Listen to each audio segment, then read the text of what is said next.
قهرك راجلك كل ليلة بالشخير. سنين وانتيا كتفيقي فيه باش يدور على جنبو ولكن بدون فائدة ولا نتيجة. أكيد بالنهار عندك تمارة وفي الليل ملي كتجي ترتاحي الله الله يا ربي على مهرجان وحالة. الحلقة ديال اليوم غادي تفكك وتهنيك. إلا عطيتيني شوية من وقتك وصبرتي معايا وشفتي الحلقة لقطة لقطة أو لا لحظة لحظة، لأن فيها ما يفيد وكذلك وصفة مجربة اللي غادا تهنيك وتهنيه حتى هو مسكين. ايوا بقاي معايا. وإلا كنتي اول مره كتعرفي على القناه كنقول لك ضغطي على زر الاشتراك سبسكرايب صابوني الزر الاحمر. كنفكرك باش دائما تنضمي للقناه ديالنا. وإلا بغيتي توصلي بجديد الفيديوهات اليوميه اللي كنكون معاك من خلالهم بجوج فيديوهات يوميا في قناه حلويات عبد المغيث وكذلك قناه وصفات الطب البديل والعلاج بالاعشاب مع اخت نفيسه اولا ود اخت نفيسه اللي غتبان لكم في الصوره. ما عليك الا ضغطي على زر الجرس مع جوج بدينات او جوج شريطات للتوصل بجديد الفيديوهات. ولكن قبل من هذا الشيء كامل بغيت نقول لك ما تنسيش انك ديري جميع الاشعارات او لا نوتيفيكاسيون باش توصلي بجديد الفيديوهات. هكا غادي تكوني متتبعه وفيه للقناه. نبداو على بركه الله. وبالنسبه للناس اللي مزروبين نبغي نقول لهم يمكن لكم انكم تلتحقوا بنا في الانستغرام وصفات كيف ما كتشوفوا مع عبد المغيث اللي كتشوفوا في الصوره الفوق اولا اللي غادي تبان في الفيديو الفوق. هكا غتلقاو وصفات مكتوبه مختصره. اما هنايا بغينا نجمعوا مع بعضياتنا وفي نفس الوقت نخرجوا شويه من الجو ديال الدار وناخذوا فيديو اللي فيه فائده بالنسبه لينا. ايوا خدي لاجوندا والستيلو ديالك باش تقيدي معايا الوصفه لان مقاديرها مضبوطين 100% وما نبغيك تفلتي حتى حاجه. اول شيء الا تكلمنا على الشخير خصنا نتكلموا على الاسباب ديالو. الاسباب ديالو اللي هي كثيره من بينها تيكون بعض المرات اما مشعل الضوء الشيء اللي كيخلي ان الجسم ديالك ما تياخذش او ما تيقومش بالعمل ديالو كما ينبغي. الشيء اللي دائما كيخلي كاين ترددات اولا كاين شحنات اللي كتعلم الجسم انه راه مازال باقي الوقت. الشيء اللي كتخلي في الجسم ديالك توتر اولا كيف ما تنقولوا كتخربقي ما كيعرف راسو لا في الليل ولا في النهار. وهكا كيكون هذاك المشكل ديال الشخير. كذلك كيكون عندنا مشكل من صعوبة التركيز. الناس اللي كيكون عندهم صعوبة في التركيز اولا كيكونوا عندهم ذاكره اللي هي ضعيفه. واكيد هادشي علاش قسنا معكم اعشاب لتقويه الذاكره نخليهم لكم في صندوق الوصف ان شاء الله باذن الله.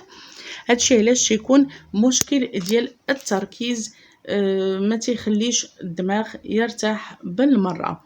كذلك هنايا بالنسبه للوصفه ديالنا غادي نحتاجو فيها كاين مازال ولكن نبداو في الوصفه. غناخذوا 15 ملي ديال زيت ديال النعناع. زيت النعناع اللي عنده فائده كبيره كيريح الاعصاب وفي نفس الوقت كيعطي هذاك الهدوء وهذيك السكينه للجسم بديك الرائحه العطره ديالو. غتحتاجي منها 15 ملي. وكذلك من بين الاسباب اللي كتكون ديال الشخير هو التوتر. ملي كيكون عندنا المشكل بسبب التوتر غادي نحتاجو ال 15 ملي ديال زيت لافندرا. الناس اللي كيعانيو من العصبيه الزائده بالنهار اللي كيعانيو من ضغوطات ديال الحياه اليوميه بالنهار اكثر ما كيتحمل الجسم ديالهم اكثر من القياس اللي كيتحمل الجسم ديالهم صدقوني بانه ملي كنجيو نعسو في الليل الجسم كيراجع اولا كيعاود هذاك الشيء اللي تيدوز عليه بالنهار كامل. الشيء اللي كيخليك انك ناعسه وكاين عندك اضطراب في النوم يعني ولو ناعسه مازال الجسم مازال باقي تيراجع داك الشيء اللي داز عليه بالنهار. هنايا غادي نحتاجو لزيت لافندرا. زيت لافندرا اللي تكلمنا عليه فيه مجموعه ديال الفوائد وكذلك فيه مجموعه ديال المهدئات اولا كيف ما تنقولوا مجموعه ديال المكونات اللي غادي تهدئ لينا الاعصاب وغادي تخلينا اننا نتخلصوا من التوتر ونتخلصوا من القلق. وكذلك غادي نتخلصوا من هذاك دوك التشنجات ديال العضلات ديالنا. غنحتاجو 15 ملي. كذلك الا كنتي كتعاني من مشكل ديال زياده الوزن يعني الوزن عندك زايد وعندك مشكل ديال الزيادة ديال الوزن حتى هو تيكون سبب في الشخير أو لا سبب في المشكل ديال الأصوات المزعجة بالنسبة للناس اللي ناعسين حداك في الليل. هذا الشيء علاش غادي نحتاجو إلا كنتي كتعاني من هذا المشكل غادي نحتاجو 15 ملي من زيت حبة البركة. حبة البركة اللي أكيد تكلمنا عليها وخدمنا بها وصفات لتخفيف الوزن، وأكيد في الحلقات اللي قبل خدمنا كويرات، أو الحلقة اللي قبل من هذه كنا خدمنا كويرات اللي كينزلوا الوزن 10 كيلو في الأسبوع ونتيجة مضمونة.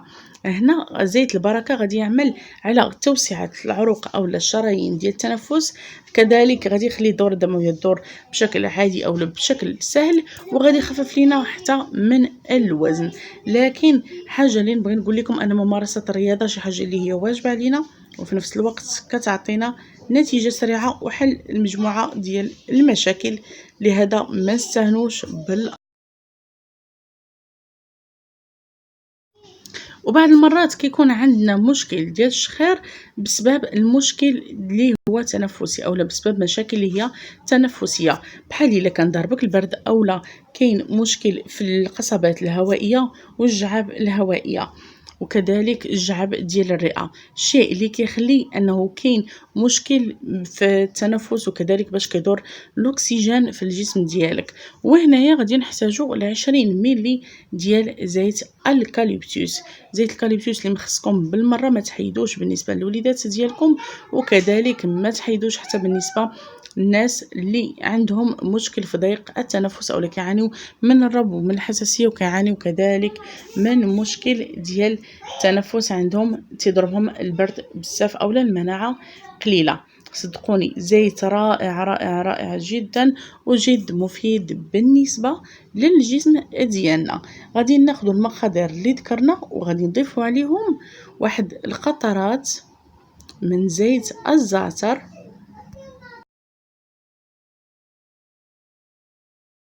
وهنا بالنسبه لزيت الزعتر غادي يعمل على باش غادي يسرح لينا الجيوب الانفيه اولا المشاكل اللي كتكون في الانف ديالنا. زيت الزعتر اللي كنعتبروه انتيبيوتيك طبيعي، وفي نفس الوقت كنعتبروه كذلك منشط للدوره الدمويه ديالنا ومطهر. ملي كنقول مطهر دونك غادي يتحيدوا مجموعه ديال الفيروسات، غادي يتحيدوا مجموعه ديال الاشياء اللي غادي تعرق ليا التنفس اولا اللي كتعرق ليا هنايا، كتنظف ليا النيف ديالي وكيتنظف كذلك داك الجعب اولا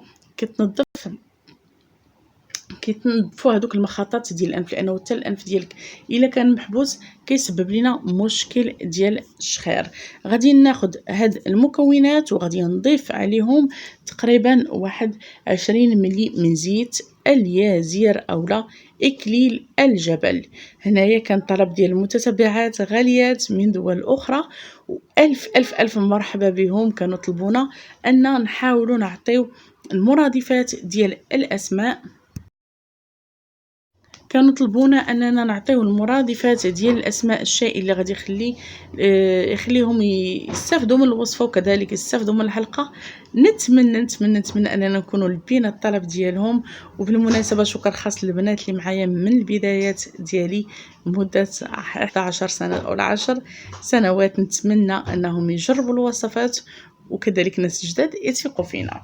هنا كيف قلت لكم بالنسبه لزيت ديال اليازير حتى هو تينفعنا بزاف في البرد، كينفعنا حتى باش كيتحيدوا هادوك دوك الدهنيات اولا هادوك شنو نقول لكم الافرازات اللي كتكون دهنيه على الانف ديالنا، وكذلك حتى بالنسبه للعريقات الرقاقين ديالنا. يعني هنايا كيسهل العمليه ديال الدوره الدمويه في الجسم ديالنا بسهوله، وكذلك الا تسهلات الدوره الدمويه بسهوله غادي يتسهل حتى المشكل ديال الاكسجين باش غادي يدور في الجسم ديالنا بسهوله. ما علينا الا ناخذ بالنا من صحتنا. ونفهموا كذلك الميكانيزم ديال الذات ديالنا والجسم ديالنا كيف خدام، الشيء اللي غادي يخلينا نكونوا اطباء ديال راسنا، وكذلك غادي يخلينا نعرفوا الحاجه اللي تضرنا واللي ما تضرناش. من بعد ما خديت هاد المكونات كاملين غادي نخلطهم ونديرهم في واحد القرعه اولا في واحد العبوه لمده ديال 40 يوم. غادي نحتفظ بهم حتى يطلقوا مزيان وينسجموا، وفي نفس الوقت يعطيو هذاك المفعول ديالهم. من بعد يا البنات غادي نقول لكم واحد الحاجه اللي هي جد مهمه، حاولوا انكم ما تنسوش في بلاصه اللي فيها لا كليم، ما تنسوش كذلك في بلاصه اللي كتكون فيها التهويه اولا الكولوندير ولا حتى شي شرجم، لانه هنا كذلك كيتاثروا الجعاب ديال اولا القصبات الهوائيه ديال الرئه وديال الانف بدون ما نحسوا، وكذلك بدون ما نردوا البال. كذلك حاجه اللي هي جد مهمه، حاولوا ما امكن انكم تخفوا الوزن ديالكم، والا نعستوا ديروا مخده اللي غادي تكون شويه عاليه باش هكا ما يبقاش يوحل لكم الريق وما تبقاوش تصدروا اصوات مزعجه بالفم ديالكم اولا بالانف ديالكم. هنايا من بعد ما خلينا هاد المكونات المده المذكوره كامله واكيد تفاعلات وعطات هذا ديالها، غادي ناخذ قطرات من الزيت ديال الفليو اولا قطرات من الروح ديال الفليو، ما نفوت 2 قطرات ولا 3. غادي نضيفهم هما الاخرين لانها كتكون زيوت مجهده طياره، وفي نفس الوقت كتفقد ديك النتيجه ديالها اولا كتفقد هذيك الفعاليه ديالها.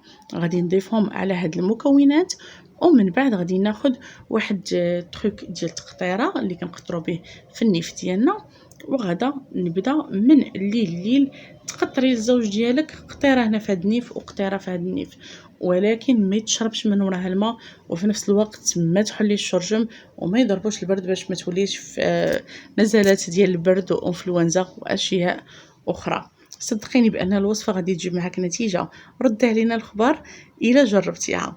وهكا غادي نكونوا وصلنا للنهايه ديال الحلقه ديالنا، ونقول لكم ما بقى ليا الا نودعكم.